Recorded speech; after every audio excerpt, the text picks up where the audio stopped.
Bonjour. Pour ou pour ceux qui sont déjà là, je m'appelle Thibaut, je suis un ancien élève du lycée Louis Armand et maintenant je suis en troisième année de médecine à Paris-Descartes, qui est devenue nouvellement l'Université de Paris. Et je vais vous parler un peu des études de santé qui ont pas mal changé avec la réforme du premier cycle et la réforme surtout de la PACES, où on a conservé pas mal d'anciennes choses, dont côté concours, même si c'est plus appelé exactement comme ça maintenant, mais on a rajouté un côté licence pour faciliter du moins, la réorientation des élèves.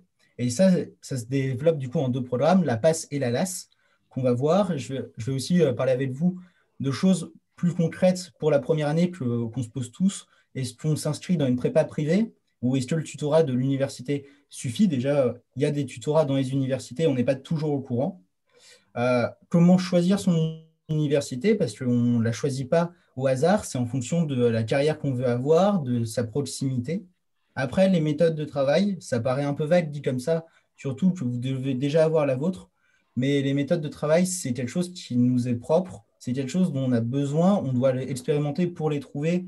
Et maintenant, avec cette réforme de 2019 qui annule le redoublement, c'est devenu important de la trouver rapidement. Vous n'avez plus une année pour expérimenter, puis vous mettre dans le bain. Après, je vais vous parler un peu de mon parcours dans les études de médecine. J'espère vous y donner goût, vous montrer que c'est un champ de possibles incroyable. Vous pouvez faire un peu ce que vous voulez. Et après, une petite ouverture où j'ai fait quelques fiches sur les métiers de la santé. Du coup, médecine, maïeutique, odontologie, pharmacie et kinésithérapie. Et après, je répondrai à vos questions. Du coup, il faut savoir que les filières médecine, maïeutique, odontologie et pharmacie, on peut y accéder que via les parcours PASS et LAS, qui sont des parcours électifs. Et la filière kinésithérapie, on peut y accéder soit par le parcours PASS et LAS, soit via STAPS ou biologie, où là, ça sera en fonction du dossier et ça sera des passerelles. Du coup, je vous en ai parlé. En 2019, il y a eu l'annulation du redoublement. Maintenant, ça se fait en une fois. Sinon, vous devez vous réorienter, mais on en parlera plus tard. Concernant les études, il faut savoir que les études de médecine sont divisées en trois cycles. On en parlait au tout début. La première, deuxième, troisième année, c'est le premier cycle. C'est beaucoup de la science fondamentale, où vous allez comprendre comment fonctionne le corps, l'étude des signes, la cellule, tout ça. Après, il va y avoir le deuxième cycle qui sera l'externat. L'externat, vous allez être le matin en stage à l'hôpital et l'après-midi et le soir, vous allez travailler vos collèges, qui sont des référentiels où là, vous allez traiter de la pathologie, comment la soigner. Et le troisième cycle, vous allez devenir des bébés docteurs où vous serez directement à l'hôpital, vous aurez vos patients et vous aurez juste un chef qui surveillera ce que vous faites. Alors, les études de médecine, elles sont divisées en deux concours. La première, c'est du coup, du moins, c'était la PACES et c'est devenu la PASS ou la LAS, qui est un examen classant où on accède aux études de santé. Et la deuxième, qui s'appelle l'ECN, est en sixième année, où c'est un concours national avec toutes les personnes ayant réussi médecine, où, en fonction de son classement, on peut choisir une spécialité et une région d'exercice. Il faut savoir que l'ECN dont je parle en médecine se retrouve aussi en pharmacie et en dentaire. C'est des études relativement longues pour les études médicales. C'est entre 9 ans si vous voulez devenir médecin généraliste et 2 et 12 ans qui est le maximum pour neurochirurgien. Malheureusement, je vais un peu briser un mythe. Il y a beaucoup de travail personnel. On dit souvent que la première année, c'est la plus dure.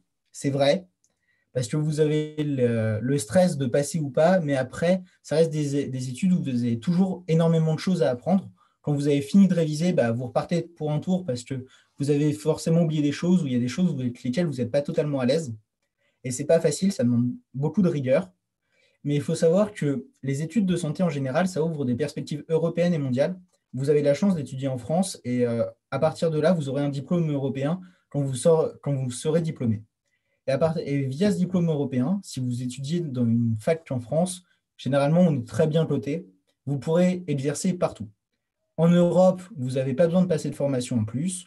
Et pour les pays autres au niveau mondial, généralement, c'est entre 3 et 6 mois de formation en plus si vous voulez vous exporter autre part. Mais vous pouvez vraiment aller n'importe où. Le champ des possibles vous est ouvert.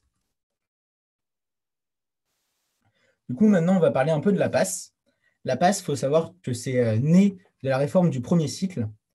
Et en fait, c'était une volonté de supprimer officiellement le numerus clausus, qui était le nombre de places limitées par concours et ce qui signifiait de classer quelqu'un. En fait, maintenant, ça veut dire que les étudiants ayant choisi la passe vont faire une année de santé préparatoire aux santé, qui est le même programme que l'ancienne PACES, sauf que ça sera 48 ECTS et à côté une mineure santé, du moins une mineure autre. Il faut savoir qu'une année de fac, pour la valider, il faut valider 60 ECTS, qui est le minimum pour accéder en L2. Et ils ont décidé de créer ce nouveau programme, divisé en deux parties, du coup, comme je vous disais, les 48 ECTS pour la majeure santé et les 12 autres dans une autre licence pour, si vous ratez votre accès en licence de santé, pour pouvoir vous réorienter plus facilement dans la petite mineure que vous aurez choisie au début. Il faut savoir aussi que la PASS, l'avantage d'avoir choisi, du moins d'avoir créé ce programme, c'était qu'il pouvait créer un programme propre à chaque université. La mineure qui vous sera proposée avec les études de santé ne sera pas la même dans chaque université. Du coup, vous ne pourrez pas vous réorienter facilement dans les mêmes choses. La PASS, elle conserve beaucoup d'attraits de l'ancienne PACES. Ça sera un examen tous les semestres avec un premier classement à la fin du S1 et le classement définitif à la fin du S2. Vous serez évalué sous forme de QCM, du coup, des cases à cocher et des curottes, des questions courtes rédactionnelles, où ça sera bêtement recracher votre cours. Cette année, c'est une année où on ne vous demandera pas d'innover comme on vous demandait en français ou en philosophie. Là, c'est vraiment une année où on veut voir à quel point vous êtes capable d'ingurgiter des quantités monstrueuses qu'on vous demande et de les recracher au mot près. Ce n'est pas forcément les sélections les plus intéressantes, mais malheureusement, c'est un mode de sélection qu'ils ont trouvé qui marche pour eux parce qu'ils arrivent à avoir tant de personnes à la fin de l'année et ça n'a pas tant évolué que ça malgré la réforme. Du coup, il faut savoir aussi que la passe, c'est très en fonction de la fac dans laquelle vous êtes. D'une fac à l'autre, vous n'aurez pas les mêmes matières, vous n'aurez pas non plus les mêmes majorations en fonction des matières et pas le même axe de réflexion. Si on prenait un exemple, avant la fusion de Paris 5 et de Paris 7 était très axé sur du par cœur bête et méchant où tout ce qui était éthique et médicaments était très mis à l'honneur, tandis que Paris 5 n'était n'était pas du tout axé même par cœur, mais était beaucoup dans la réflexion pure et dure, où là, c'était des vraies sciences. Et du coup, le profil était totalement différent entre les deux, et un élève qui pouvait être excellent à Paris 5 ne serait jamais passé à Paris 7 ou inversement. Et du coup, là, c'est comment se passe le parcours d'admission en deuxième année à partir d'une passe. Vous avez la première session où ceux ayant validé les 60 CTS, du coup ayant validé une année, on va prendre assez d'élèves, d'étudiants, excusez-moi, pour remplir 50% du NC. Et la seconde partie, ceux ayant plus de 60 ECTS, étant derrière les 50%, vont aller aux oraux. Et de ces oraux, 50 nouveaux pourcents du NC vont être pris. Désolé, je ne sais pas si c'est très clair. Parmi ceux qui n'auront pas validé 60 ECTS, ça c'est une nouveauté de cette année et ça c'est vachement bien pour vous. Vous allez pouvoir faire des rattrapages. Nous, c'était quelque chose qu'on n'avait pas eu la chance d'avoir et ceux qui n'avaient pas la moyenne partaient directement se réorienter via Parcoursup. Si vous avez 60 ECTS au rattrapage, vous n'êtes pas reçu, mais vous passez directement en L2 de votre mineur et ça vous permet de ne pas perdre une année. Si malheureusement vous n'avez pas 60 ECTS, vous vous réorientez via Parcoursup et si j'ai bien compris ce que j'ai lu en faisant des recherches pour vous, vous passez au second tour parce qu'il y a une priorité pour les lycéens. Il faut savoir aussi que du coup, cette année, le mode d'évaluation, il n'est pas comme avant. Paris 13 et Paris 12 ont innové, ils ont créé un contrôle continu. C'est quelque chose qui ne s'était jamais fait dans toute la France. Et maintenant, vu que c'est un programme propre à chaque fac, ils innovent et il faudra voir si d'autres facs ne veulent pas suivre le mouvement. Maintenant, on va parler des passes. des LAS, excusez-moi. Les LAS, c'est l'autre parcours d'admission en licence de santé. C'est également lié de la réforme. Et à terme, les PASS occuperont 50% de tout le numerus clausus et les LAS 50% également. Pour l'instant, c'est 70-30, mais c'est le temps que la réforme se mette. Et en fait, ça, c'est né d'une volonté de diversifier le profil des étudiants parce qu'ils trouvaient que les étudiants en médecine étaient devenus un peu des bêtes de concours, mais sans émotion, et ce n'était pas ce qu'on cherchait forcément dans des étudiants en santé. On voulait quand même un côté humain et pas juste quelqu'un capable de cocher des QCM très très vite, sans faute, mais qui soit totalement incapable de répondre à des patients. Du coup, les LAS, c'est une licence qui vous est proposée par la fac, où là, vous allez avoir 60 CTS juste d'une licence, mais à côté, vous allez vous rajouter des modules de santé. Vous allez choisir de les travailler soit en L1, soit en L2, soit en L3. Et si vous validez vos 60 CTS de votre licence plus les modules de santé, vous avez le choix, vous avez la possibilité de postuler à une passerelle pour accéder à une licence de santé. Je regarde si je ne raconte pas n'importe quoi. Oui, c'est ça. Je vous ai dit qu'il n'y avait plus de redoublement pour les passes et les LAS, ce qui est vrai. Vous n'avez plus de redoublement pour ce qui était l'ancienne PASSES, mais vous avez toujours la possibilité de présenter 2 fois l'accès aux licences de santé. Si vous ratez votre passe, que vous avez 60 CTS, mais que vous n'êtes pas admissible dans les grands admis, qui est les 50 premiers pourcents, ni dans ceux aux oraux, vous passez en L2 dans les LAS, vous revalidez une année, vous revalidez les modules de santé, et vous pouvez représenter une deuxième fois pour accéder à médecine, maïeutique, dentaire ou pharmacie. Et si vous choisissez d'aller directement en LAS, vous pouvez postuler soit en L1, soit en L2 la première fois. Dans le meilleur des cas, vous êtes pris. Si ça ne passe pas, vous revalidez une année derrière. Du coup, si vous les avez essayé la première fois en L1, vous validez votre L2 et vous pouvez retenter d'accéder en licence de santé. Vous avez toujours vos 2 chances, mais vous ne pouvez pas passer 2 fois le concours.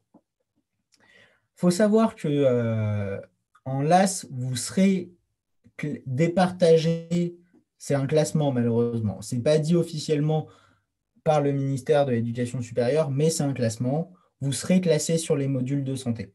Vu qu'on ne peut pas évaluer quelqu'un qui vient de biologie et quelqu'un qui vient de chimie de la même manière. Il fallait un milieu pour être départagé. Et ça sera sur les modules de santé. Je reviens juste un peu en arrière. Comme pour la passe, vous serez classé sur la majeure santé. Les 12 ECTS pour votre mineur pour vous réorienter auquel cas ne comptent pas dans votre classement. Ça sera forcément ce qui est en rapport avec la médecine qui servira à vous classer et qui sera décisif pour accéder ou non aux licences. Il ne suffit pas juste, malheureusement, de valider, même en LAS.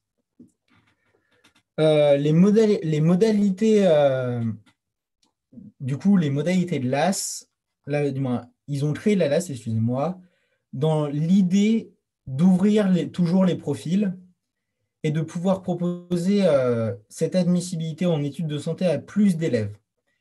Ils voulaient que des élèves qui étaient plus forts en biologie, qui étaient plus forts en sport ou en physique, puissent quand même, après 1 ou 2 ans, essayer médecine si ça leur donnait envie et du coup, ce ne soit pas toujours le même type de profil.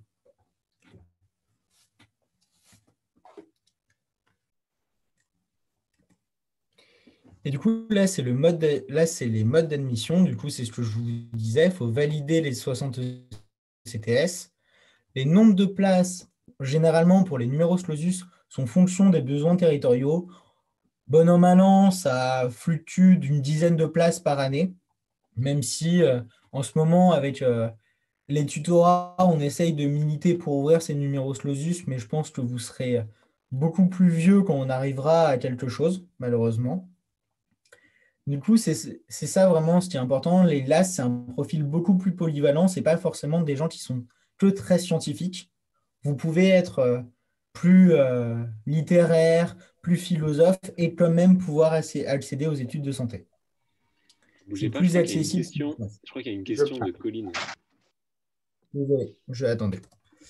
Hum, Je vois pas les questions, c'est pour ça. J'ai plus accès. Alors, elle Attendez, vous dit qu'elle n'a je vais pas essayer trop de. compris ce qu'étaient les ECTS. Alors, les ECTS, en fait, c'est des crédits que l'université te valide en fonction des notes que tu as dans les matières. Tu as besoin d'avoir la moyenne pour valider tant de CTS par sous-matière. On va prendre l'exemple du lycée. Si tu dois avoir la moyenne partout sur une année pour valider 60 ECTS. On va dire que tu es en S, que maths, ça vaut 10 ECTS, physique, ça en vaut 10, SVT, ça en vaut 10, français, ça en vaut 5, et le reste, le complément. Si tu valides tout sauf les maths, ça veut dire que tu as 50 ECTS, tu n'as pas atteint les barres des 60, du coup, tu vas au rattrapage parce que tu n'as pas assez de crédits pour valider une année et accéder à la suivante. En fait, les ECTS, c'est vraiment juste des crédits pour essayer d'accéder à l'année suivante. Et tu as certains masters sélectifs qui te demandent, par exemple, en une année, d'avoir 80 ECTS pour l'avoir. Ça veut dire que tu vas devoir prendre des formations en plus, des choses qui t'en débloquent. Mais en fait, les ECTS, c'est juste pour compter. Ils avaient besoin d'un modèle pour vous proposer une formation autre, pour pouvoir diviser médecine et votre mineur en licence pour vous donner la possibilité de vous réorienter. Et du coup, ils ont fait le choix de 48 ECTS pour la passe en médecine et 12 autres. Et la LAS, c'est 60 ECTS de votre licence, mais vous avez un module à côté pour la majeure santé. Est-ce que c'est un peu plus clair ou pas? J'ai toujours pas accès aux réponses, c'est dommage. Si, conversation. Oui, parfait. Nickel.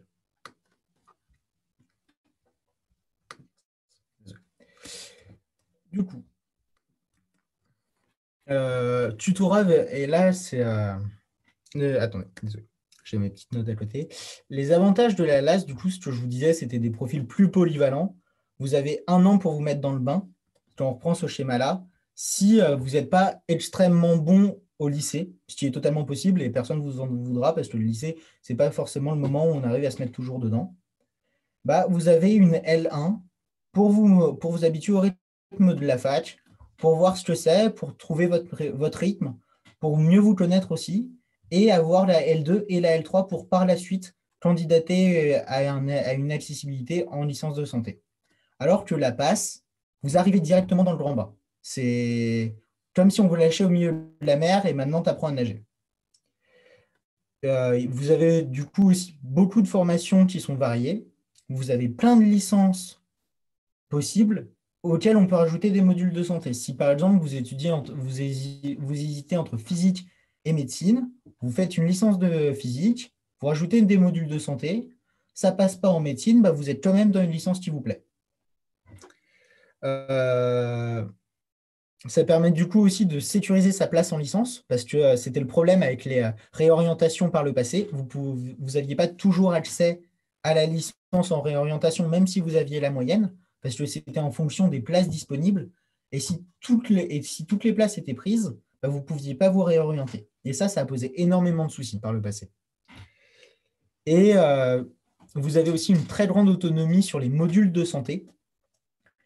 C'est vous qui choisissez quand les poser, de quelle manière les travailler, parce que vous êtes au courant dès le début de l'année de ce que vous aurez à travailler. Vous avez le programme dès le début. Et du coup, ça vous permet d'être autonome, de gérer votre rythme. Après, les inconvénients des LAS, il y en a malheureusement aussi. Vous avez beaucoup plus de concurrence. C'est ce que je disais, il y a plus de licences. Du coup, il y a forcément plus de personnes qui présentent la passerelle. Et du coup, vous avez plus de concurrence. Et il y a moins de suivi des professeurs. Vous ne serez pas les étudiants phares, malheureusement, de santé. Les professeurs ne seront pas là pour vous. Vous aurez des polis où vous aurez des vidéos des cours. Et vous aurez aussi, c'est Thibaut, un peu délicat, mais les problèmes de mise en place. Thibaut, on n'a pas entendu la Oui. dernière phrase. Ça a coupé. De temps en temps, ça coupe. Vous pourriez répéter, s'il vous plaît? Vous avez entendu ou pas pour les problèmes de concurrence? Moi, j'ai entendu en effet que c'était plus compliqué en LAS, qu'il y avait davantage de personnes qui se présentaient finalement. Mais c'est juste Ouais. après que j'ai pas entendu. D'accord. Et je disais que vous auriez malheureusement aussi moins de suivi des professeurs, que vous n'êtes pas les étudiants phares de santé, en tout cas en première année, et que du coup, vous n'aurez pas de cours en présentiel. Vous travaillerez que sur des polis ou sur des enregistrements des précédents cours. Et vous aurez aussi tous les problèmes de mise en place qu'implique la LAS, parce que c'est quelque chose de totalement nouveau, qui a besoin de temps pour se roder. Les passes, c'est quelque chose qui ressemble à la PACES, ça marche depuis 20-30 ans, c'est toujours le même modèle, à quelques petites choses près, mais c'est un modèle qui marche. La LAS, c'est quelque chose où ils ont innové, ils ont essayé de créer pour le bien ou pour le pire, mais faut, en tout cas, ça va demander du temps pour que ça marche bien et vous allez avoir malheureusement des problèmes d'administration ou quelques petits couacs. Il faut y être préparé. Ils ont un petit peu l'habitude, là, je pense, avec la réforme du bac. Je pense qu'ils voient un petit peu de C'est quoi. vrai que Voilà. vous êtes tombé dans une année qui est pas facile. Alors, Et ouais, du mais coup, bon. là, du coup, je vais vous parler un peu du tutorat versus la prépa. C'est une question qu'on se pose parce que tout le monde a entendu parler qu'il fallait être dans des boîtes à concours pour avoir sa PACES. Maintenant, pour les passes ou les LAS. Personnellement, j'ai été en prépa quand j'étais en première année. Et en deuxième année, j'ai donné une année de ma vie au tutorat. Du coup, je peux vous parler des deux. Il n'y a aucun conflit d'intérêt.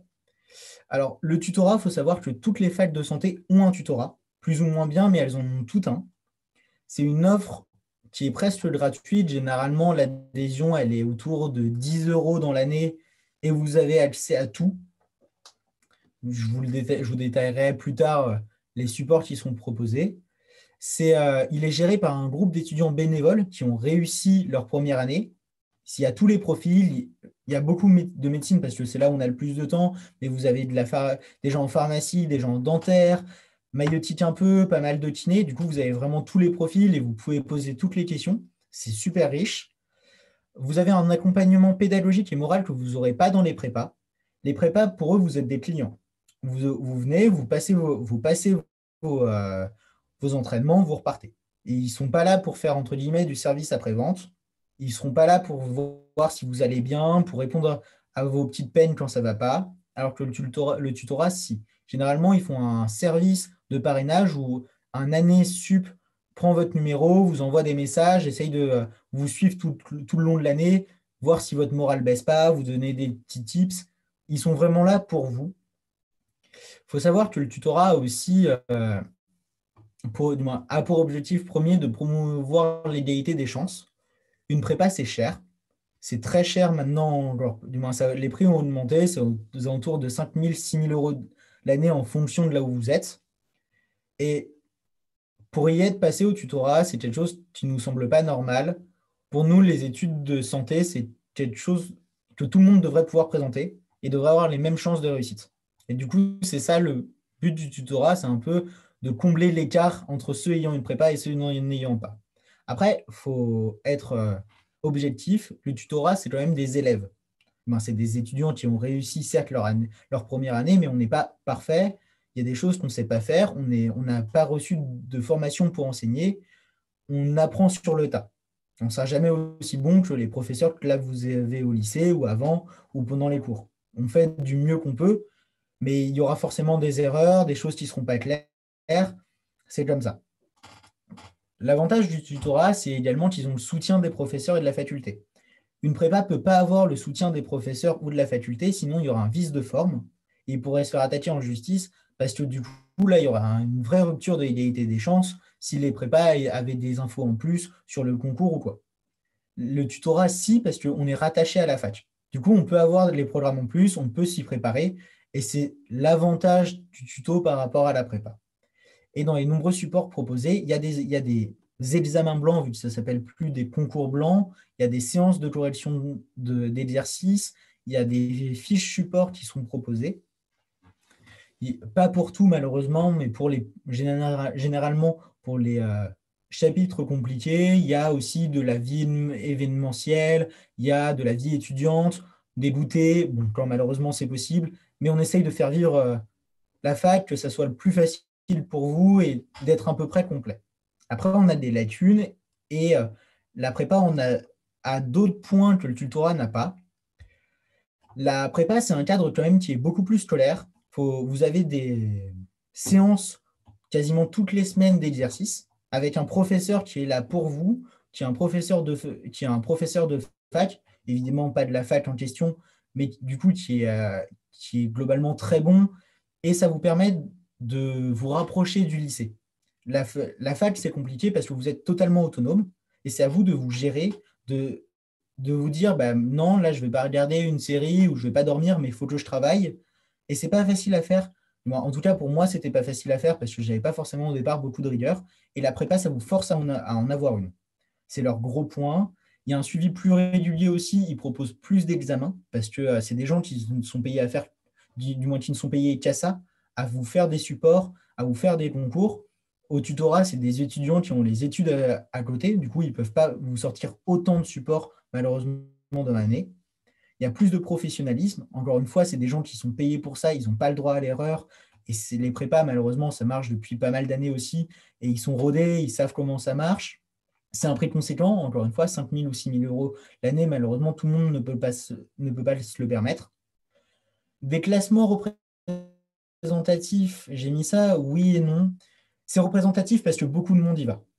Et beaucoup de monde y va et il y a des concours toutes les semaines. Du coup, quasiment. Du coup, ça permet de voir son évolution dans la promo et de voir si vous êtes à l'aise, si vous avez des lacunes dans certaines matières et vous situer.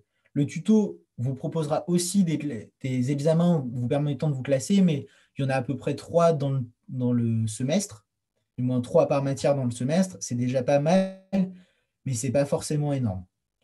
Les prépas, moi, j'avais pris une prépa personnellement parce que je savais que ça fichait tous les cours. C'était hyper exhaustif. Tous les cours étaient sous forme de tableau et pour apprendre, c'était génial. Je n'écris pas très bien. J'aimais pas aller en cours parce que les profs n'étaient pas forcément très captivants. Les polis de la fac ne sont pas exceptionnels. Et du coup, j'avais besoin d'un support pour travailler et je savais que les prépas, du coup, en proposaient. Après, vous n'êtes pas obligé de passer une prépa pour les trouver, hein. Officieusement, vous envoyez un message à un année sup, il vous vend ses fiches de l'année dernière 100, 150 euros. Vous avez le même support sans avoir à payer 5 000 ou 6 000 euros l'année. Et les P0, je me suis renseigné cette semaine dessus parce qu'on en a pas mal parlé. La P0, c'est un peu ce qu'ils essayent de vous vendre maintenant, vu que vous n'avez plus une année pour essayer, une année pour vraiment réussir avec leur doublement qui a été supprimé. En gros, la P0, c'est une année où vous allez juste, où vous faites rien. Vous n'êtes pas inscrit à la fac, mais vous allez à la prépa pour travailler le programme de santé. En gros, vous préparez une passe sans y être inscrit, vous ne passez pas d'examen et l'année prochaine, vous vous inscrivez en passe et vous avez déjà une année d'expérience. En théorie, on se dit que c'est génial, sauf que malheureusement, il y a quelques petits pièges. Le premier, c'est que ça coûte entre 10 et 15 000 euros l'année, ce qui est quand même assez conséquent. Et le deuxième, c'est que en fait, une P0, il vous prépare un programme qui est hyper large, sauf que ce que je vous disais au tout début, une fac de médecine, elle choisit son programme.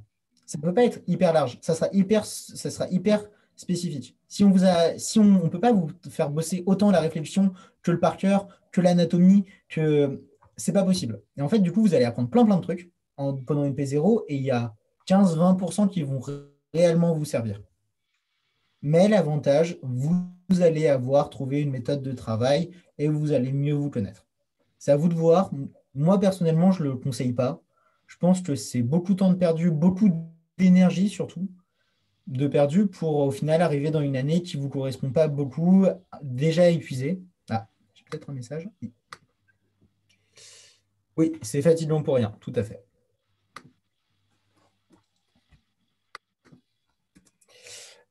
Du coup, là, je vous ai mis les contacts des tutorats. Je donnerai le PowerPoint à Monsieur Frater qui vous le distribuera par la suite ou qui le mettra sur Pronote. C'est toujours Pronote? C'est toujours Pronote, oui. Toujours Pronote, super. Du coup, il vous le donnera sur Pronote. Et si vous avez des questions, quand vous saurez votre affectation, n'hésitez pas à leur envoyer un message. un mail ou quoi, ils sont super contents de vous répondre.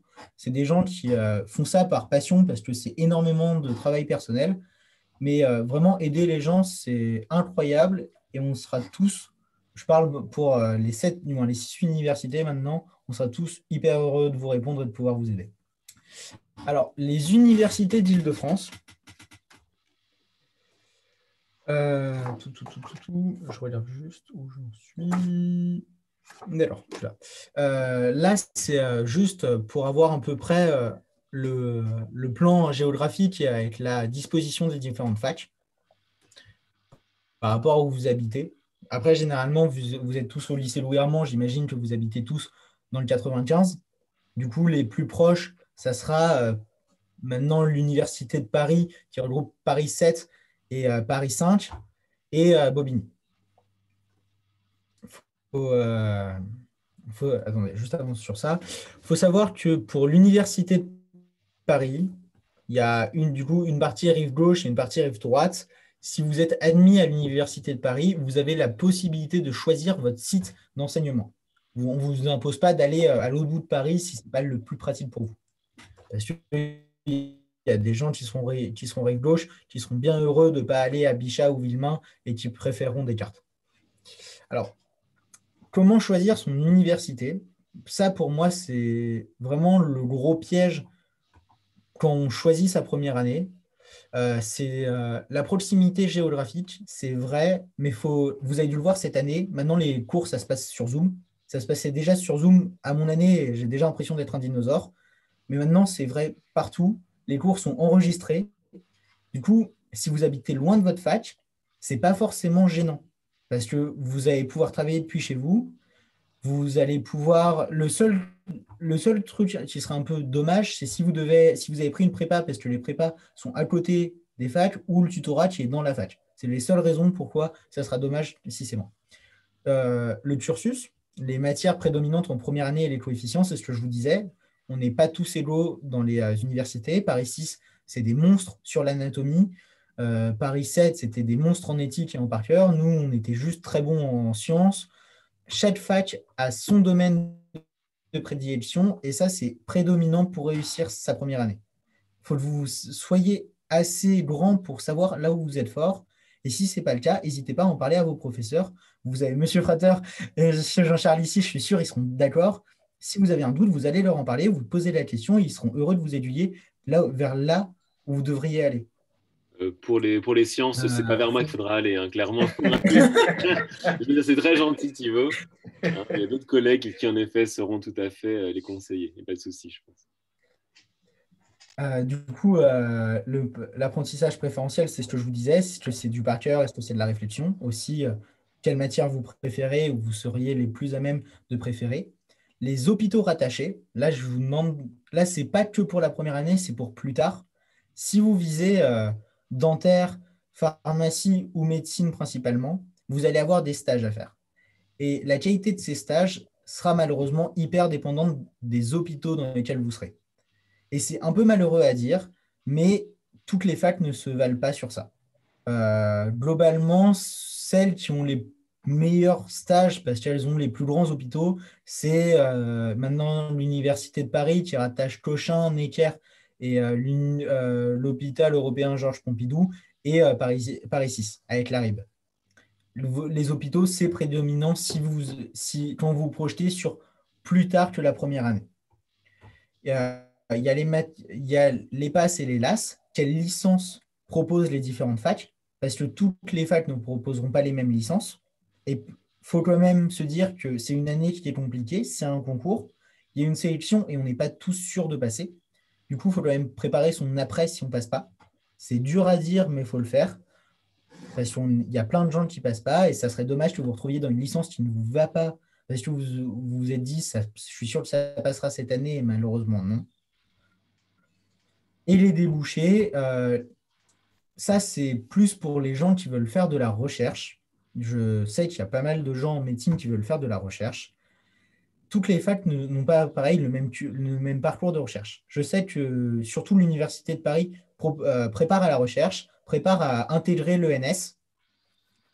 Et du coup, si vous avez des envies et des attentes très spécifiques, faut que vous vous renseignez assez tôt sur ce qui est disponible ou pas dans les facs.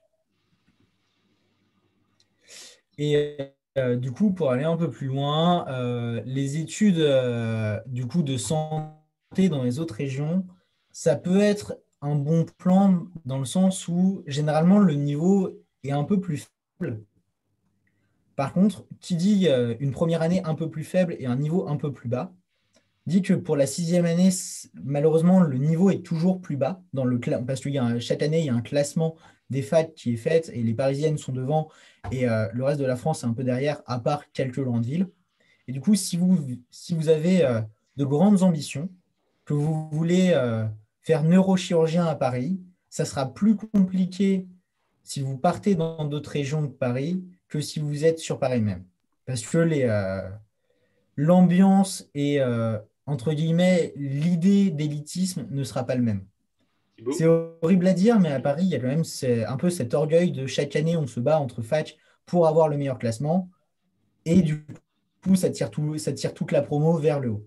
Et vu que l'aspect dépend d'un examen classant, ça se joue à pas grand-chose, mais c'est les petits quelque chose qui font la différence à la fin. Thibaut, La quels sont question des... Thibaut, quelles sont Oui, les grandes villes dont vous parlez qui sont bien classées en dehors de Paris? je pense principalement à Nice, qui a d'excellents classements. Marseille se défend plutôt pas mal. Et sinon, c'est C'est un beau Bordeaux. lapsus. Et sinon, c'est Bordeaux. Pour les études de santé dans les autres pays, je pense principalement à la Roumanie, la Belgique ou le Portugal pour les études de dentaire. Ça peut être une très bonne option si vous avez peur d'un examen classant. Ça peut être aussi bien parce que c'est globalement un peu plus tranquille comme rythme. En plus, bon, c'est cher, mais vous avez des possibilités de financement si vous le voulez. Je crois que c'était le département de la Creuse, si je ne me trompe pas, qui finançait vos études à Bucarest contre 10 ans sur leur territoire. Du coup, il y a des possibilités de financer vos études si vous tenez absolument à partir. En plus, dans tous les cas, si vous choisissez un pays européen, ceux que je viens de citer, vous pourrez revenir en France. Par contre, si vous voulez revenir en France pour médecine, vous êtes obligé de passer l'ECN en France.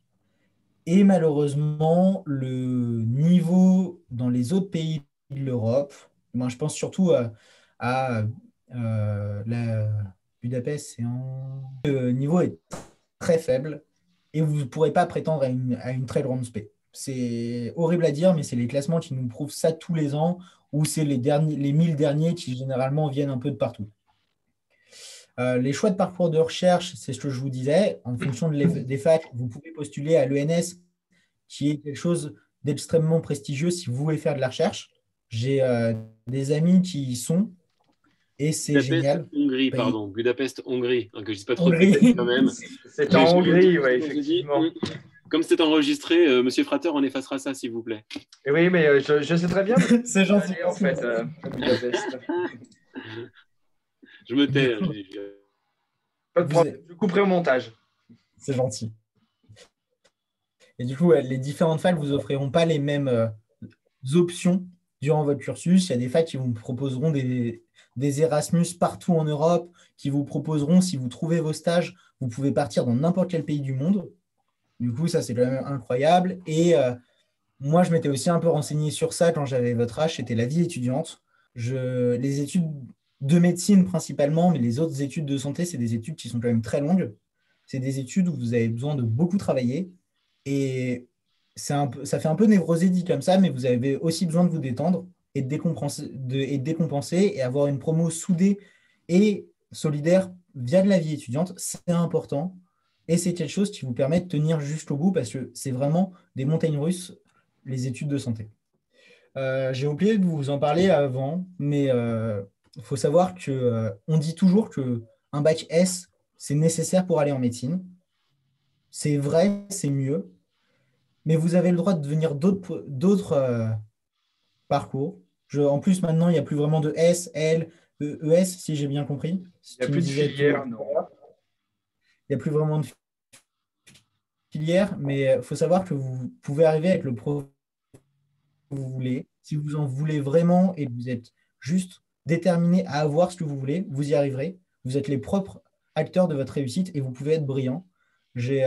Pour exemple, lors de mon année, c'était quelqu'un qui venait de Terminal L, qui était excellent au lycée, mais qui avait juste choisi L parce qu'il aimait le français, il aimait la littérature. Et il a majoré à Paris Descartes. Il a majoré dans la fac parisienne la plus scientifique qu'on ait, et il a majoré quasiment avec 1,5 point d'avance sur tout le monde. Du coup, vraiment, à partir du moment où vous en voulez, vous n'avez pas de limite. C'est à vous de décider ce que vous voulez faire. Alors, j'avais une petite question, moi, Oui. si je peux me permettre. Le classement dont vous avez parlé justement des universités françaises, est-ce qu'il est accessible Il est, accessi- facilement? il est accessible à tous et je vous l'enverrai si vous voudrez, D'accord, parce qu'en fait, il y si avait une vous voulez. vis-à-vis de ça pour savoir comment on pouvait savoir concrètement le classement dans chaque fac. Donc, le fait Ah d'avoir oui. accès à ce Mmh. classement permet d'y répondre. Le classement, vraiment, c'est le classement fac, ECN, et vous tapez l'année et vous l'avez. Après, du coup, pour plus d'informations et de renseignements sur les facs, là où j'invite les élèves à se renseigner, du coup, je vous ai envoyé sur le Drive les guides de survie de PASS et de LAS, où il y a plus d'informations complémentaires sur ces deux parcours. Les salons étudiants, je ne sais pas, en fonction du contexte, s'ils ont toujours lieu, s'ils ont lieu en dématérialisé. J'avoue, je ne me suis pas vraiment renseigné. Je sais que ça existait, mais je ne sais pas où ça en est. Il y a les JDES, où là, je vous invite à venir. Nous, on est en train de se battre avec l'administration pour que ça ait lieu. C'est quelque chose qui est fait entre Paris 6 et maintenant l'Université de Paris, où en fait, pendant 2 jours, on accueille les lycéens à la fac. On leur donne des cours comme ils auront pendant la passe. On corrige des exercices avec eux. On finit par un goûter pour que ça soit quand même un peu festif, mais on leur permet de mettre un pied dans l'année prochaine, de se rendre compte de quoi ça parle et du rythme qui est imposé. Ça, c'est vraiment génial. Enfin, je sais pas, je veux juste rebondir là-dessus. J'ai des élèves qui ont fait ça, enfin, qui ont fait des journées d'immersion dans des établissements. C'est souvent l'occasion de cerner les attentes, de voir si on se sent bien, de voir si tout ça nous correspond bien. C'est vraiment top.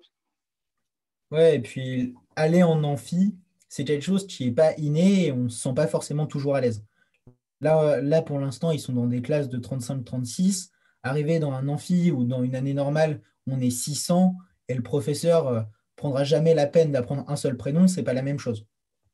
Et après, il y a les journées portes ouvertes où normalement ça aura lieu. Nous, les informations qu'on a, c'est qu'ils essayent de les préparer, à voir si ça mène ou pas. Ouais. Rien n'est moins sûr en ce moment.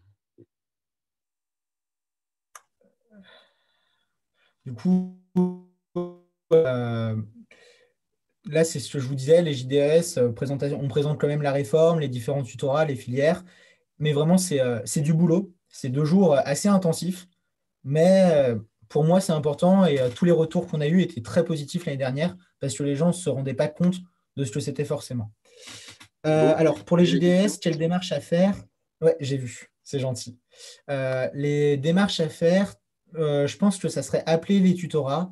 Du coup, avec les contacts que j'ai mis juste avant, appeler soit par ici, soit l'UP et leur demander où ils en sont et les relancer assez souvent parce que, ils ont plein de trucs à faire, mais les relancer un peu toutes les semaines parce que dès que ça sera ouvert, prenez votre place et allez-y. Ah, Ça se merci. fait, ça se fait quand, grosso modo, à quelle période de l'année en général? Alors, normalement, ça se faisait en février, mais là, ça sera compliqué. Et nous, on est en train d'essayer de le préparer pour mai. Pour mai, c'est ça? C'est un peu coupé, mais j'ai entendu mai, c'est ça? Oui, pour mai, tout à fait. Pour mai, et c'est sous réserve, vu qu'ils auront le bac à préparer, on est peut-être en train de se dire qu'on le ferait peut-être un, soit en distanciel, mais ça serait dommage parce que on trouvait ça plus intéressant comme expérience d'aller en amphi. Et sinon, il faut qu'on force auprès de l'administration, mais de le faire en avril. Mais on est dépendant malheureusement de l'administration. D'accord, ok. Ça marche. En tout cas, pas en mars, parce que si les épreuves sont maintenues de spécialité, clairement, le mois de mars, pour eux, c'est compliqué. Donc, ouais, avril, ça pourrait être pas mal. D'accord. Bah, je, Je transmettrai avec les épreuves de Après, je spécialité parle au ce nom moment-là. des élèves, mais les élèves Non, sont mais là. oui, Je sais pas ce qu'ils en vous pensent. faites bien. Colline, Maëva, Paul, je sais pas ce que vous en pensez.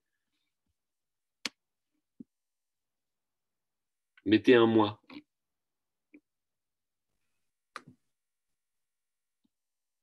Ils sont d'accord. Quel succès, monsieur Jean-Charles, je suis Je ne sais ébloui. pas qui est Maëva, mais elle me plaît bien, franchement. D'accord, ok. Super. Du coup, là, on va parler un peu des méthodes de travail. Je trouvais que cette image était très représentative de ce qu'on vit. Les méthodes de travail, ça nécessite beaucoup de travail, du moins, en tout cas, ces études-là nécessitent beaucoup de travail personnel. Il faut que vous soyez conscient que vous allez devoir rester assis à votre bureau entre 10 et 12 heures tous les jours, que ça demande énormément de rigueur de se forcer à travailler. Parce que c'est pas juste être assis et à regarder le plafond, c'est pendant 12 heures, du moins 10 à 12 heures, pour moi c'était 12, travailler le plus possible et en apprendre le plus possible parce qu'au final, on est tous sur un pied d'égalité et c'est celui qui apprend le plus. Être organisé, faut de la motivation parce que ah, travailler 12 heures un jour, c'est facile. Quand on est en retard, quand on a quelque chose à préparer, mais faire ça tous les jours de la semaine, sur toute une année, ça demande beaucoup d'énergie. Et il y a des matins où on se demande pourquoi on s'inflige ça. Mais il faut se rappeler qu'on fait ça pour le métier qu'on veut faire après, que c'est juste une mauvaise année à passer et entre nous, on ne s'en souvient plus. Moi, je ne me souviens plus de comment c'était ma première année.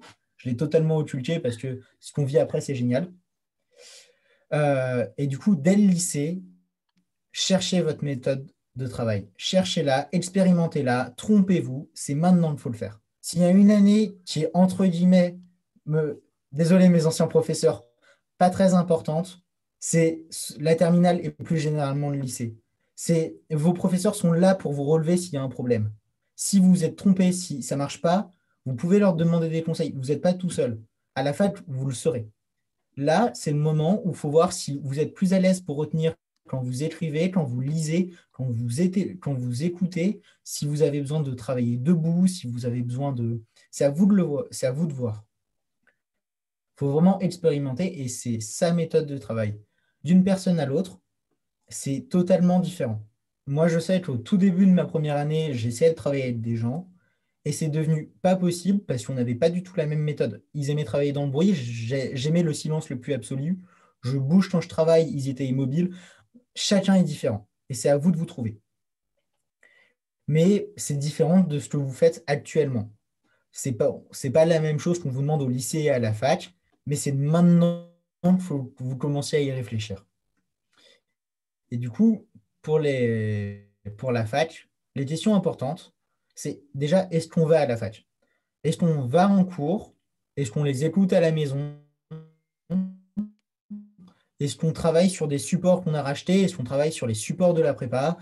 C'est à vous de voir ce qui vous va et de trouver votre emploi du temps. Moi, je sais que j'ai passé 2 ans, parce que je suis passé doublant, enfermé dans ma chambre à travailler sur les modèles, du moins sur les fiches de la prépa. J'allais aller en cours, ça m'ennuyait, je trouvais que c'était du temps de perdu et je ne retenais rien, parce que je n'étais pas fait pour ça.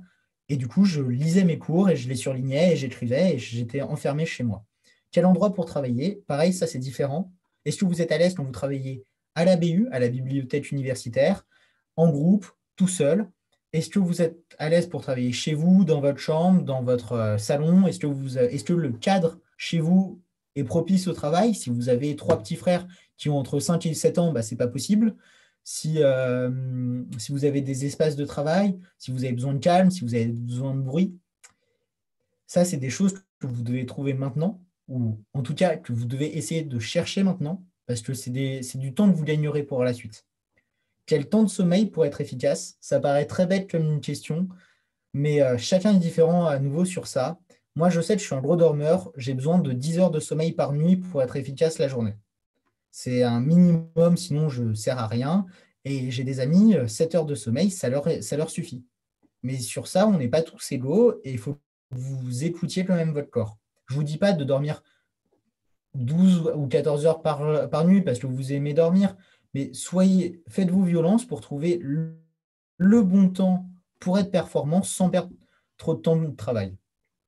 Et encore une fois, une dernière question que beaucoup se posent en première année ou par la suite, tout seul ou chez ses parents. Déjà, c'est en fonction des moyens dont vous disposez.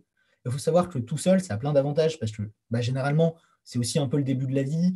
Vous vous rapprochez des universités. Mais après, ça a aussi pas mal d'inconvénients. Être tout seul, ça veut dire que quand ça ne va pas, il n'y a personne avec qui parler, que vous êtes livré à vous-même et que la première année, on nous lâche un peu la bride, on a tendance à en profiter et pas être très assidu ou pas très studieux. Et c'est surtout que vous ne vous rendez peut-être pas énormément compte, mais vos parents, excusez-moi monsieur Frater, excusez-moi monsieur Jean-Charles, je sais que vous avez des enfants, mais ils font quand même beaucoup d'intendance. C'est eux qui font tourner la maison. C'est eux qui font à manger globalement, c'est eux qui, les lessives, tout ça, vous participez, mais ils en font énormément. Là, quand vous habitez tout seul, c'est vous qui faites tout. Et du coup, c'est quand même le temps que vous gagnez en déplacement, vous le perdez à faire cette intendance que vous ne faisiez pas forcément. Et ça, il faut le garder à l'esprit.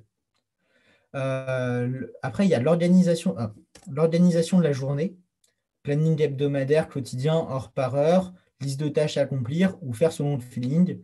C'est en fonction de la personne, comment vous vous sentez. Je vous conseille les 2 premiers points. Ils marchent un peu mieux. Moi, j'étais adepte du 3e.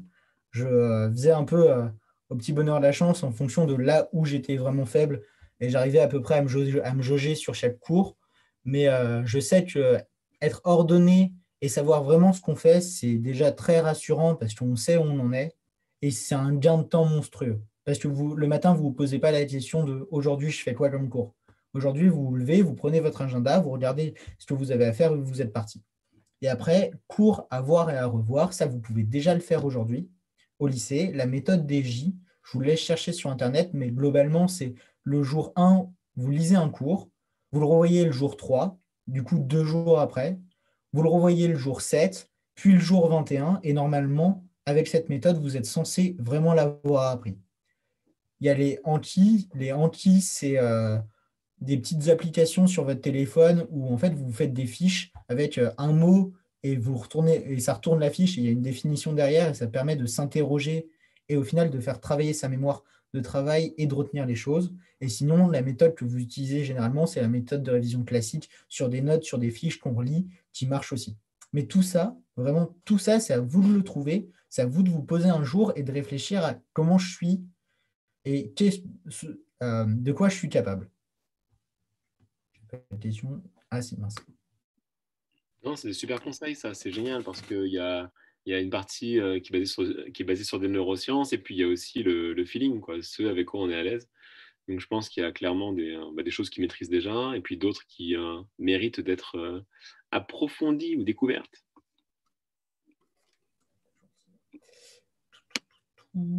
Alors, la suite. Ah oui, et du coup, quelques idées reçues sur les études de santé.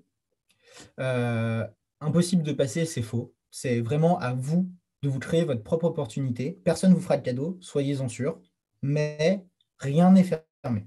C'est pas parce que vous n'êtes pas très bon au lycée que c'est pas possible. Moi, je ne faisais pas partie des meilleurs au lycée, et pourtant, ça s'est très bien passé par la suite. Et c'est aussi pour ça que je, c'est un mythe aussi qu'il n'y a que les grands lycées qui passent, ou en tout cas, ils ont une avance monstrueuse. C'est faux. Les grands lycées, la seule chose qu'ils ont en avance sur vous, c'est une méthode de travail parce qu'on les oblige à travailler comme des brutes depuis le début. Mais ils sont comme vous, ils ont 2 bras, 2 jambes, un cerveau, ils ne sont pas plus forts. Ils ont les mêmes capacités que vous, et à part pour les 10 premiers de chaque concours, tout le monde est sur les mêmes bases, et c'est juste celui qui en voudra le plus et celui qui travaillera le plus pendant l'année. C'est ça qui fait une différence. C'est votre envie, votre capacité de vous donner les moyens pour. Alors, l'absence de vie sociale, je ne vais pas vous cacher, vous n'allez pas passer la meilleure année de votre vie. Quand tous vos potes seront malheureusement dans la première année de licence, pour ceux qui iront en licence, qui découvriront les joies des fêtes étudiantes, tout ça, vous serez chez vous en train de travailler. Et là, je ne vous apprends rien, l'alcool, ce n'est pas très bon pour le cerveau et encore moins quand on a une grosse journée de travail le lendemain. Du coup, vous n'allez pas passer la meilleure vie pendant la première année. Par contre, ça ne vous empêche en rien d'avoir des amis, des gens avec qui vous allez traverser cette épreuve, et c'est des gens sur qui vous pourrez compter et avec qui vous allez vraiment partager quelque chose de fort qui se continuera par la suite. Aller en première année, ça ne veut pas dire se couper de tout. Le programme a commencé en terminale. Pour moi, c'est pas vraiment la peine, surtout que les tutorats et les prépas font des pré-rentrées qui commencent en août. Ça, c'est très bien. Soit en prépa, soit au tuto, c'est bien. Mais pendant la terminale, non. Honnêtement, profitez de votre dernière année tranquille. Reposez-vous. L'année qui suit est suffisamment éreintante pour éviter de se fatiguer très tôt. Tout ce qui est stage pendant l'année avec les prépas, tout ça, ça sert à rien. On Thibaut, va juste... Oui, c'est énorme parce que vous dites profitez de vos dernières années de lycée, tranquille, etc. Mais en fait, c'est génial parce que ils se rendent pas compte jusqu'ici que, bon, je dis pas qu'ils travaillent pas, il y a du travail en terminale, mais que justement, que le monde d'après, quand on arrive voilà, dans des études qui nous intéressent et qui sont exigeantes, on va travailler bien plus qu'on ne travaille en terminale. Et beaucoup d'élèves ah, comme Thibaut me reviennent souvent en me disant, mais si j'avais su, alors quelqu'un a mis Colline, a mis non, je ne me rends pas compte que le lycée c'est tranquille. Oui, voilà. Après Colline fait partie de ceux qui travaillent, mais je suis convaincu. J'ai beaucoup de retours d'élèves qui me disent non, mais si j'avais su que ce que c'était que travailler, je me serais jamais plaint au lycée parce que franchement, voilà. je, Là, je vous rejoins tout à fait. Là, on avait à titre d'exemple, on a eu nos partiels le 5 janvier qui est tombé sur l'appareil le plus compliqué qui était le cerveau et l'ORL. En gros, c'est toute la tête et la physiologie, la sémiologie, tout ça. Et en fait, du coup, on a eu nos périodes de révision étaient pendant les grandes vacances, du moins pendant les vacances de Noël. Pour en avoir parlé avec des amis, on a tous vu notre famille pour le déjeuner du 25, le 24, on l'a sauté, et pour le 31. Sinon, on travaillait entre 14 et 16 heures par jour, non-stop. Du coup, honnêtement, profitez parce que là, vous avez l'impression de bosser et c'est normal. Vous n'êtes pas encore habitué à des charges de travail hyper conséquentes. Je sais que déjà travailler 5 heures au lycée, c'est beaucoup. Moi, j'étais incapable de faire ça au lycée. Mais là, quand vous allez arriver sur des 10, 12, 14 heures, quand il faudra vraiment sortir quelque chose et que le temps vous manquera, bah, vous devrez le rogner sur le sommeil, les activités, tout ça. Et vous vous rendrez compte que le lycée, c'était incroyable parce que vous aviez du temps pour vous. Les récréations, elles étaient longues. Là, vous dites, je crois que c'est 30 minutes le matin, l'après-midi et 1 heure le repas, si je ne me trompe pas. Mais c'est énorme. Une demi-heure le matin, une demi-heure l'après-midi et 1 heure le repas, vraiment, c'est bien. Profitez-en parce que ça passe trop vite. ouais, après, alors au lycée, les pauses le matin, c'est pas une demi-heure, c'est un bon quart d'heure, on va dire ça comme ça. Et je sais que franchement, et je voudrais pas du tout être offensant, je sais que je connais d'ailleurs les rythmes de certains ou de certaines qui sont présents ce soir. Je sais qu'il y a une organisation qui est parfois très carrée, mais qu'est-ce que je veux dire? Mais voilà, c'est une année qui, je pense qu'au-delà du travail, qui est stressante pour eux. Eux, ils ont droit à pas mal de changements, à la réforme. Et c'est vrai que c'est une année qui peut être extrêmement éprouvante moralement, psychologiquement pour eux. Et on ne dit évidemment pas qu'ils ne travaillent pas. Je tiens à Non, le dire. voilà. Et surtout que c'est vrai que vous êtes tombé sur une année qui est particulièrement difficile. Pour l'ambiance toxique, je sais que il y a beaucoup ce mythe de en amphi, ça chahute, on essaye que personne n'entende ce que le dit le prof, tout ça. Alors c'est faux. C'est d'autant plus faux que maintenant il n'y a plus de doublants. Parce qu'avant, c'était les doublants qui faisaient ça. Et je dis avant, c'était à l'époque de nos parents. Maintenant, ça n'existe plus et il y a quelqu'un qui fait du bruit en amphi. À part une petite blague au début, tout le monde le regarde et lui ordonne de se taire. Vraiment, c'est très studieux et personne ne vous gênera. Si vous avez envie d'aller en amphi, personne ne vous dérangera pendant que vous travaillez. Les prépas obligatoires pour réussir, c'est ce que je vous disais, ça ne l'est pas forcément. Il y a des gens très bons qui sont pas, il y a du moins des gens qui sont devenus très bons, pas forcément avec une prépa, et qui sont passés très facilement. C'est vraiment en fonction de vous. Est-ce que vous avez besoin de quelqu'un qui vous tient la main, comme les professeurs au lycée un peu, pour vous demander de travailler? Dans ce cas, une prépa, ça peut être une bonne chose. Sinon, vous n'en avez pas forcément besoin. La première année, c'est la plus dure. Après, plus besoin de travailler. Bah, là encore, malheureusement, c'est pas vrai. C'est la plus dure, c'est vrai, parce que c'est là où on sait est-ce que oui ou non on deviendra ce qu'on veut faire plus tard. Parce que là, nous, par exemple, on est sûr qu'on sera médecin, mais on ne sait pas encore quoi. On a beaucoup de travail à faire, mais on n'a pas ce stress que représente la première année. Et enfin, toutes les filières autres que médecine sont un échec. Ça, c'est absolument faux, et j'insiste vraiment sur ça, c'est totalement faux. Si vous avez envie de faire pharmacie, dentaire, sage-femme, kiné, ce que vous voulez, mais que l'ambiance de votre fac met médecine au-dessus du reste, ne changez pas de voie parce que l'ambiance est différente de vos attentes. Je sais que dans ma fac, c'est médecine, c'est la voie royale et les autres sont un peu dévalorisés. C'est totalement absurde et ça ne doit absolument pas vous décourager. Toutes les voies sont intéressantes et elles méritent toutes d'être explorées. D'accord. Et ça me fait juste penser à quelque chose. Toutes les filières haute médecine sont en échec. Quand je vous parlais des universités, essayez de vous renseigner aussi en fonction de l'université sur quelle filière est le plus demandée. C'est bête, mais c'est comme ça que c'est comme ça que les places remontent ou non. Par exemple, si on prend l'exemple, mais Paris-Descartes, on avait 350 places chaque année au numerus clausus. Et médecine, c'était considéré, comme je vous disais, comme la voie royale. C'était médecine, c'est mieux que le reste, et après on voit. Et du coup, vous savez que les 350 places, globalement, les 350 premiers, ils partiront en médecine. Que les 40 d'après, ils partiront en dentaire. Les 70 d'après, ça sera pharmacie. Après, ça sera kiné, et après, ça sera maïeutique. Alors que, par exemple, à Reims, les tout premiers, ils choisissaient dentaire. Après, ils choisissaient médecine et après pharmacie. Si vous visez une spécifique, renseignez-vous si elle est très demandée ou pas dans votre faculté. Parce que si vous êtes un peu limite et que les places doivent remonter, bah, ça joue en fonction des différentes facs. Et ça c'est important. Je ne sais pas si ça, c'était très clair ou pas. Moi, je l'ai vécu, du coup, c'était un peu... Ça paraît limpide dans ma tête, mais je ne sais pas si pour vous, ça l'était. Ça m'a l'air clair. Après, maintenant, c'est les élèves qui...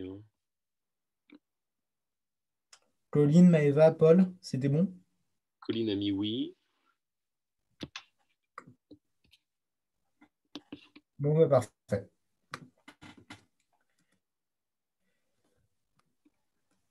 Du coup, là, c'est un peu... du coup, je vous avais dit que je vous vendrais un peu les études de santé, histoire de vous donner envie. Parce que là, je vous parle beaucoup de travail, d'acharnement personnel, tout ça. Mais il faut savoir que les études de santé, et principalement de médecine, une fois qu'on est passé, c'est un monde incroyable parce que c'est un monde où on peut faire ce qu'on veut. On a appris, grâce à la première année, à énormément travailler, à être capable d'être très productif. Et cette productivité, elle vous donne énormément de temps. Vous allez être capable de faire beaucoup de cours en très peu de temps. Et ce temps que vous allez avoir dégagé, vous allez pouvoir l'utiliser pour faire du sport si vous avez arrêté pendant la première année, pour faire de l'association. Moi, c'est quelque chose que j'ai adoré faire, pendant 2 ans, pouvoir faire de la représentation au plan régional et national, comprendre comment marche le système de santé, les réformes, pourquoi on fait ça, et surtout participer à l'écriture de ces réformes. Parce que nous, on a participé à l'écriture du nouvel ECN, mais vous pourrez participer aussi à de nouvelles réformes si vous décidez de le faire. Vous allez aussi pouvoir faire vivre votre fac. Ça paraît bête dit comme ça, mais faire vivre sa fac, ça passe par organiser un événement, organiser un déjeuner en salle de vie, faire plein de choses qui font que la fac deviendra un peu votre deuxième maison, et c'est super agréable. La médecine, c'est aussi, après la première année, là, vous allez avoir vos premiers patients à l'hôpital. On passe enfin sur du concret, pas que sur du théorique. On va préparer l'externat, on va pouvoir commencer à appliquer tout ce qu'on a appris parce qu'on emmagasine énormément d'expérience, mais à un moment, on a envie de pouvoir le restituer, de pouvoir appliquer ce qu'on sait. Et c'est le moment où on voit aussi la différence entre ce qu'on apprend et la réalité, que tout ne se passe pas forcément bien dans le meilleur des mondes, mais il faut quand même s'y adapter. Et c'est aussi pour ça qu'on a choisi cette voie. Et du coup, les études sont toujours aussi riches, mais c'est épanouissant. En tout cas, moi, je vous parle de mon point de vue, c'est extrêmement enrichissant. Vous allez voir des trucs passionnants vous allez comprendre comment ça marche, pourquoi ça marche comme ça, et plein de trucs dont on parle tous les jours. Vous allez comprendre vraiment le mécanisme derrière, et ça, c'est génial. Vous allez être totalement autonome. Et je terminerai sur ça, même si je ne l'ai pas mis à la fin, et que je trouve, en tout cas, là où j'en suis le plus stimulant, c'est la vie étudiante. Vous allez avoir des week-ends d'intégration, vous allez avoir un ski organisé avec la fac, vous allez avoir des CRIT, du coup, qui sont des rassemblements de toute la France avec des gens de la même spécialité que vous. C'est ce que je vous disais au début que j'allais organiser à la fin de l'année. vous allez avoir plein de choses pour profiter. Et en fait, vous allez avoir tellement de choses, normalement, si le Covid nous laisse tranquille, que vous n'allez plus savoir où donner de la tête. Et ça, c'est génial parce que ça permet de souffler. Est-ce que les stages, ils touchent tous les domaines ou quel en particulier? Alors non, les stages, au premier cycle, du coup, pendant la deuxième et troisième année, ils touchent tous les services parce que tu as besoin de voir la sémiologie, du coup, l'étude des signes cliniques partout. Et pendant l'externat, le deuxième cycle, c'est toi qui choisis tes stages. C'est toi qui choisis les services qui t'intéressent pour aller faire un stage. Et après, au troisième cycle, vu que tu as déjà ta spé, bah, tu choisis le parcours où tu es. Et du coup, là, c'est un peu une petite ouverture sur les métiers de santé. Du coup, la médecine, c'est ce que je vous disais, ça dure entre 9 et 13 ans, c'est des études plutôt longues. Il y a une quarantaine de spé, on a le choix de travailler à l'hôpital ou en libéral. Du coup, le libéral, ça a l'avantage d'offrir un salaire un peu plus élevé pour toutes les spé, hein. Un salaire un peu plus élevé, de choisir vous-même vos horaires. Par contre, on n'est pas sûr de travailler s'il n'y a pas de patients. Et c'est moins stimulant parce qu'il y a des cas un peu moins intéressants qui viennent. Alors que l'hôpital, on travaille en équipe, on est sûr de travailler. Les horaires sont malheureusement un peu plus durs, mais il y a des choses qui sont passionnantes là-dedans. Ça demande du sang-froid, de la patience et de l'attention. La pharmacie, ça dure entre 6 et 9 ans. Vous avez du coup 3 grandes spécialités. Vous avez l'officine qui correspond aux pharmacies de ville.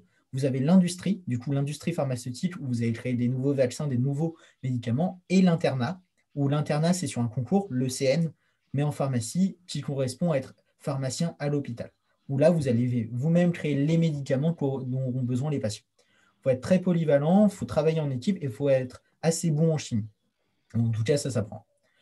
La kinésithérapie, c'est la seule des 5 en paramédical. Elle permet de devenir massokinésithérapeute en 5 ans d'études. C'est plus court que les autres. C'est un peu moins bien malheureusement reconnu parmi les autres.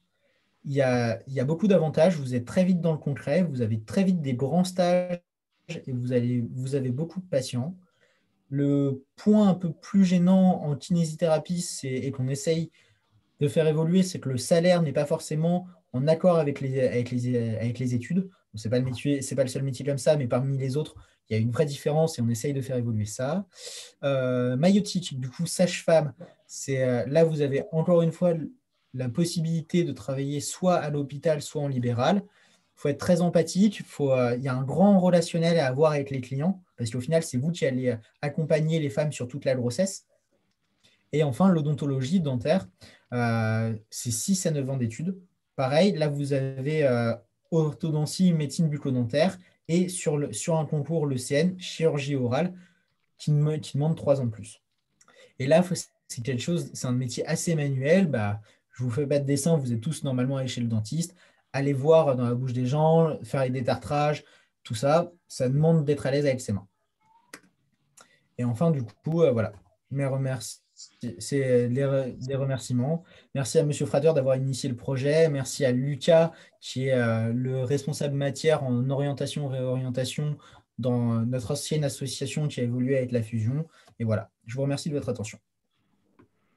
Merci en tout cas Thibaut pour toute cette présentation. Ouais, c'était super, c'est génial. Merci pour les élèves qui sont présents là et qui ont pris la parole, mais qui ont échangé sur le fil. Et merci aussi pour les élèves qui j'en suis sûr, sauront revoir le résumé de tout cela une fois monté par les soins de Monsieur Frater.